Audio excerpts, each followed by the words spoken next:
তবে ভাজতে ইচ্ছে করে। কোন মানুষগুলো জানেন?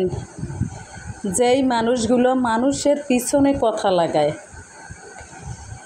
মানুষের শান্তি দেখলে অশান্তি সৃষ্টি করে, যে মানুষগুলো দেখলে আমার সন্তানদের, আমাকে দেখলে তাদের হিংসে হয়, তাদের শরীরে জ্বালাপোড়া করে, সেই মানুষগুলোকেই আমার এইভাবে ভাজতে ইচ্ছে করে, ভালো করে ভাজতে ইচ্ছে করে, বুঝছেন?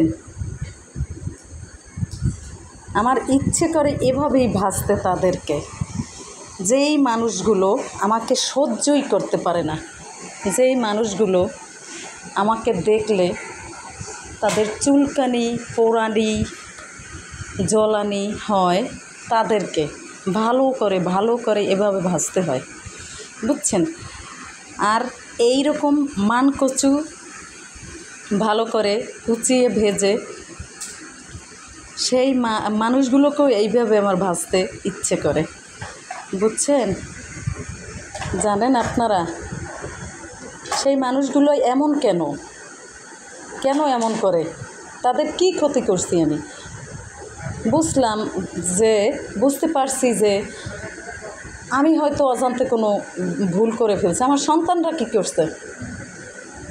আমার সন্তানরা কি তাদের কোনো ক্ষতি করছে? তাদেরও দেখতে পারে না। এত খারাপ, এত বাজে। মানুষের ভালো দেখলে জ্বলানি পোড়ানি ওঠে। আপনারাও ভালো থাকেন আপনাদের মতো। খুব সম্ভবত জানা গেছে, বোঝা গেছে সেই মানুষগুলো ভালো নাই,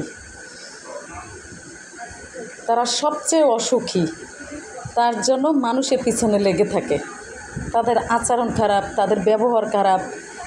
এতেই বোঝা যায় যে তারা আসলে সামাজিকভাবে, মানসিকভাবে কোনো মতেই ভালো নাই। কিন্তু আমি অনেক ভালো আছি আমার বাচ্চাদের নিয়ে। আমি তাদেরকে কীভাবে ভালো করে ভাজি করে, টাটকা তেলে এভাবে ভালো করে ভাজি করে শিলপাটায় মিহি করে বেটে নেব। আমার ইচ্ছে করে এরকম ভালো করে বেটে নিতে।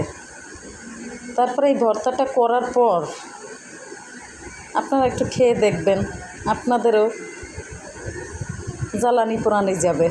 যারা আমাকে দেখলে জ্বলে, তাদের জ্বালানি পোড়ানি, চুলকানি সব কিছু চলে যাবে অবশ্যই। তাদের উদ্দেশ্যে এই ভর্তাগুলো বানাইছি। আমি খাবো স্বাদের জন্য, আর তাদের চুলকানির জন্য, জ্বালানির জন্য, পোড়ানির জন্য।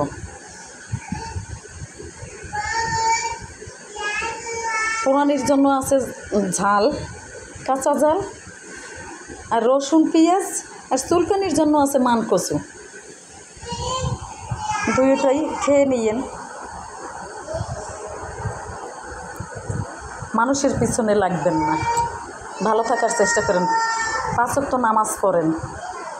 আমি জানি 5 ওয়াক্ত নামাজ পড়ে, কিন্তু আসলে এভাবে মানুষের ক্ষতি করে আল্লাহ ভালো জানে তাদের নামাজ হয় কিনা। তাদের উদ্দেশ্যেই বলছি শুধু, অন্য কারো না।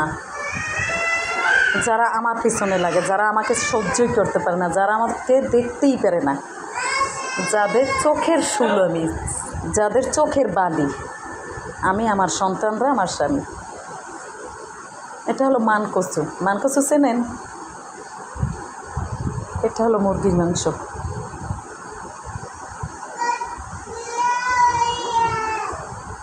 একটু ভেজে ভালো করে আবার একটু ঝোলের মতো করে দিলাম সিদ্ধ হওয়ার জন্য। তাইলে বুঝতে পারেন কীভাবে ভাজতে ইচ্ছে করে আমার। তাদেরকে এভাবে ভাজতে ইচ্ছা করে, ভালো করে ভাজতে ইচ্ছে করে। আপনারাই ভালো জানেন।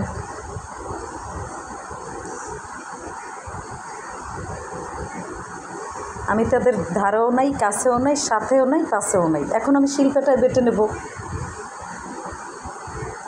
মিহি করে বেটে নেব।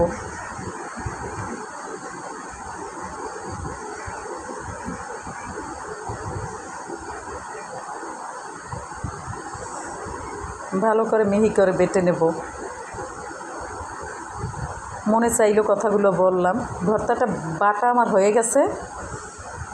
এভাবেই তারা খেয়ে নেবেন, তাইলে আপনাদের জ্বালানি পোড়ানি সব কিছু শেষ হয়ে যাবে। সাথে একটু টকও খাইয়েন, বুঝছেন?